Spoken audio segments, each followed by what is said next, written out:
Pixel, and today I'm making a sausage broccoli pasta for under $10. For that, you're going to need a sausage of your choice. I have Johnsonville beef smoked sausage. You have a Knorr cheddar broccoli pasta side, and I have a Birdeye's garlic broccoli sauce. Altogether, this roughly came to about $6.43 for me. And this should be pretty simple and fun. So let's go. Now, I did not calculate in the price of a cup and 2 cups of water and 3 tablespoons of butter, but I'm gonna hope you have something like it around the house. Pouring in the pack of that pasta. Alright, while our pasta is cooking, I will start the sausage in browning up. The sausage like this is usually already cooked, so it'll just take browning it up a little.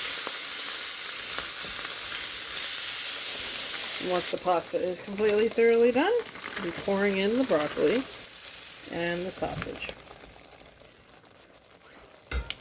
Let it simmer on the end of the heat for the stove as I shut it off.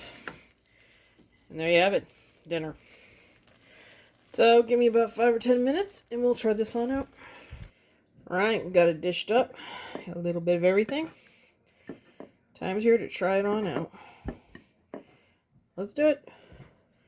Alright, this is a nice, satisfying, cheesy little dish. And it's under $10, and I still have enough probably for tomorrow's dinner. So, feeding about 3 or 4 people and you want a good little portion of it each, you have it for under $10.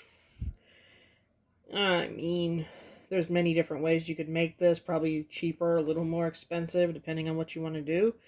But if you're looking for something to throw together that's not going to break the bank, this is it. So, you have any thoughts? Like what you saw? Don't like what you saw? Leave me a like. Leave me comments about it. I will see you in our next one.